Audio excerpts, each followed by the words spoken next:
Hi, this is Zach with HVACdirect.com, and in today's video, we're going to discuss the best way to find a local contractor to install the equipment you purchase from our website. Now, right off the bat, there's two very important things you need to look for with your contractor.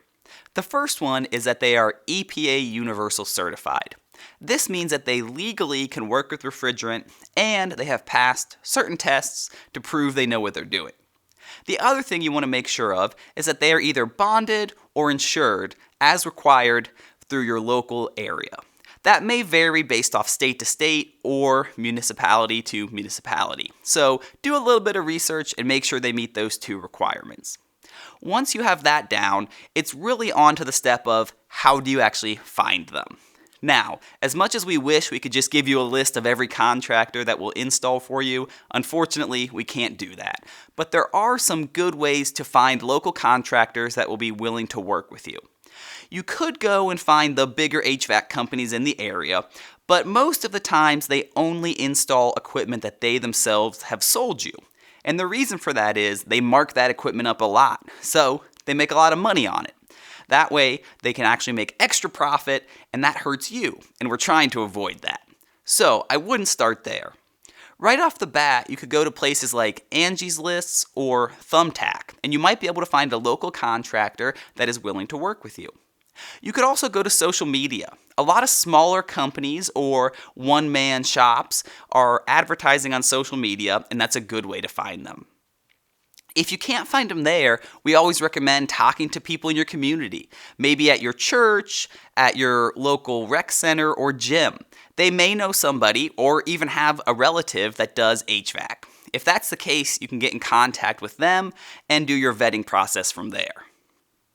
Alright, so at this point, you've gone to the websites like Thumbtack or Angie's List, you've looked on social media, and you've talked to people in your community.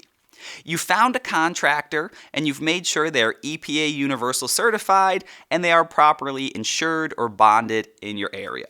What else do you need to look for?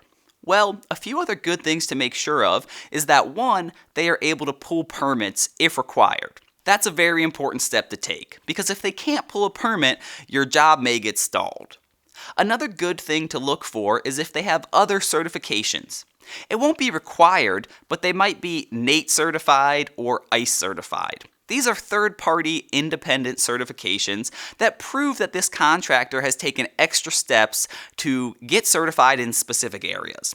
They could be certified in heat pumps, furnaces, air conditioners, and what this really means is they've studied, they've taken tests, and they've proved that they have knowledge in the equipment they're working on.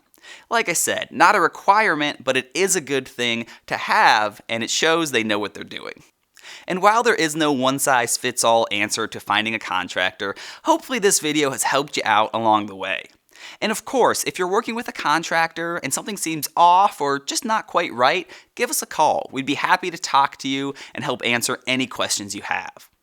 And please, don't forget to leave a comment down below if there's something we forgot or another question you have. Make sure you subscribe and hit that notification button so you can see our future videos. And as always, we hope to see you next time.